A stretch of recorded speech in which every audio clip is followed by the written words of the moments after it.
Good evening traders, good evening investors. This is Siyad Illikkal. എല്ലാ ദിവസവും വൈകിട്ട് 7 മണിക്കുള്ള മാർക്കറ്റ് ന്യൂസിലേക്ക് കിടക്കാം. മാർക്കറ്റ് ഇന്നും തുടർച്ചയായ 6ാമത്തെ ദിവസം ഒരു ഇടിവിലാണുള്ളത്. അപ്പോൾ ജസ്റ്റ് ഒരു ബ്രേക്ക് എടുക്കാൻ ആയിട്ട് ഞാനിപ്പോൾ മൂന്നാറിലെത്തിയിരിക്കുകയാണ്. നാളെ മാർക്കറ്റ് ഇല്ല, അപ്പോൾ നാളെ ഇവിടെ സ്പെൻഡ് ചെയ്യാമെന്ന് വിചാരിച്ചു. അപ്പോൾ തുടർച്ചയായിട്ട് 6ാമത്തെ ദിവസം നിഫ്റ്റി റെഡിൽ ക്ലോസ് ചെയ്തു. ഇന്ന് നിഫ്റ്റി റെഡിൽ ക്ലോസ് ചെയ്തതിൽ കൂടിയും വലിയ പോയിന്റുകളൊന്നും തന്നെ ചോർന്നു പോയിട്ടില്ല. 5 പോയിൻറ്റിൻ്റെ ഒരു ഫോളാണ് ഉണ്ടാക്കിയിട്ടുള്ളത്. കൂടാതെ തന്നെ ഫിൻ നിഫ്റ്റി ഇന്ന് പ്ലസ് 40 പോയിന്റ് പ്ലസ്സിൽ ക്ലോസ് ചെയ്യാൻ സാധിച്ചു. ബാങ്ക് നിഫ്റ്റി -43 പോയിന്റിൻ്റെ അടിസ്ഥാനത്തിൽ പെർസെൻറ്റേജ് വൈസ് വളരെ സ്ലൈറ്റ്ലി പോയിന്റ് മാത്രമാണുള്ളത്. പെർസെൻറ്റേജ് വൈസ് നോക്കുകയാണെങ്കിൽ മിഡ് ക്യാപ്പ് മാത്രമാണ് ഓൾമോസ്റ്റ് അത് ഒരു 0.5% ഒരു ഫോള് കണ്ടത്. മറ്റുള്ള എല്ലാ ഇൻഡെക്സും തന്നെ സ്ലൈറ്റ്ലി നെഗറ്റീവ് സെൻറ്റിമെൻറ്റ്സോട് കൂടിയിട്ട് മാർക്കറ്റ് ക്ലോസ് ചെയ്തു. കാരണം നാളെ മാർക്കറ്റ് അവധിയാണ്. നാളെ അവധി ആയതുകൊണ്ട് ആളുകൾ ഈ ഒരു അവസരത്തിൽ അധികം റിസ്ക് എടുക്കാനായിട്ടൊന്നും കൂട്ടാക്കിയില്ല. കൂടാതെ നാളെ കഴിഞ്ഞ് മാർക്കറ്റ് ഓപ്പൺ ആവുന്ന ദിവസം വ്യാഴാഴ്ച എല്ലാം തന്നെ നിഫ്റ്റിക്ക് വലിയ തോതിൽ മാർജിൻ റിക്വയർമെൻ്റ് ഉണ്ട്. അപ്പോൾ അത്രയും മാർജിൻ റിക്വയർമെൻറ്റ് ആളുകൾ അത് പൊസിഷൻസ് എല്ലാം തന്നെ ഹോൾഡ് ചെയ്യാനായിട്ട് താല്പര്യപ്പെടുന്നില്ല. സ്വാഭാവികമായിട്ടും ഒരു പ്രോഫിറ്റ് ബുക്കിംഗ് ഒക്കെ അവസാന സമയത്ത് കണ്ടു. IT-യും മെറ്റൽ സെക്ടറും സ്റ്റിൽ സെല്ലിംഗ് പ്രഷറിൽ തന്നെയാണുള്ളത്.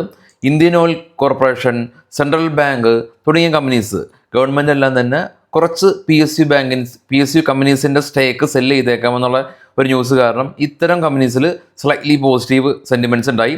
മഹേന്ദ്ര തുടർച്ചയായി 2ാമത്തെ ദിവസം പോസിറ്റീവായിട്ട് ക്ലോസ് ചെയ്തിട്ടുണ്ട്. ഏകദേശം 2% പോസിറ്റീവായിട്ട് ക്ലോസ് ചെയ്തു.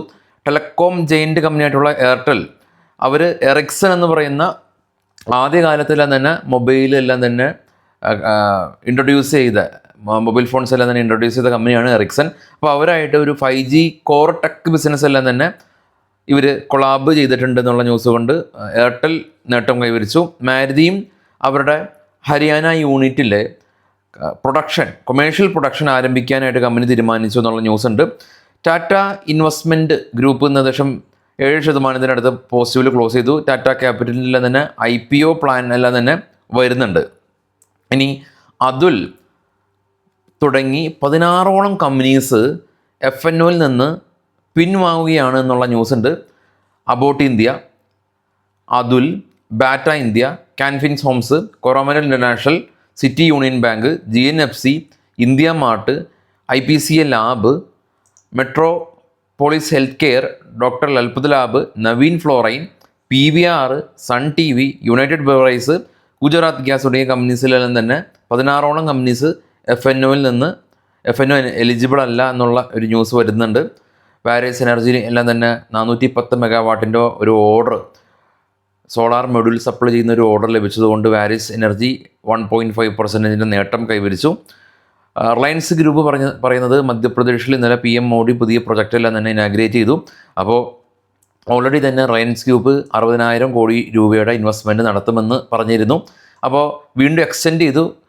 ഇൻവെസ്റ്റ്മെൻറ്റ് ഫർദറായിട്ടൊരു 50,000 കോടി രൂപയ്ക്ക് മുകളിൽ ഫർദറായിട്ട് ഇൻവെസ്റ്റ്മെൻറ്റ് നടത്തുമെന്ന് റിലയൻസ് പറഞ്ഞു.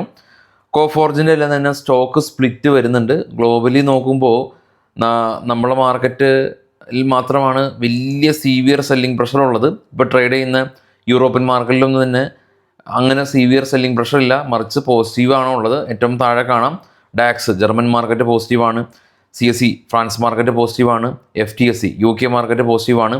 ഏഷ്യൻ സെല്ലിൽ നിന്നെല്ലാം തന്നെ ഒരു നെഗറ്റീവ് ക്ലോസ് കണ്ടു. ഏറ്റവും ടോപ്പിൽ നോക്കുകയാണെങ്കിൽ ബിറ്റ്കോയിൻ 7,500 അഥവാ 8% ഫോൾ രേഖപ്പെടുത്തി 88,188 ബിറ്റ്കോയിൻ്റെ സ്പോട്ട് ഉള്ളത്.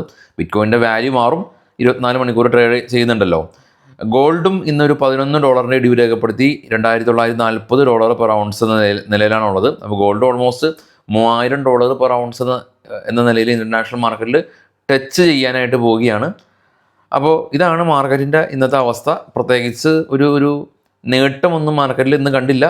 കോട്ടം ഉണ്ടായിട്ടില്ല എന്നുള്ളത് ആശ്വാസം പകരുന്ന കാര്യം തന്നെയാണ്. കൂടാതെ രാവിലെ ജെഫ്രീസ്, സിറ്റി ഗ്രൂപ്പ് തുടങ്ങിയ US ബ്രോക്കറിംഗ് സ്ഥാപനങ്ങളെല്ലാം തന്നെ ഇന്ത്യൻ മാർക്കറ്റിന് ഓൾറെഡി നല്ല രീതിയിൽ കറക്റ്റ് ചെയ്തിട്ടുണ്ട്.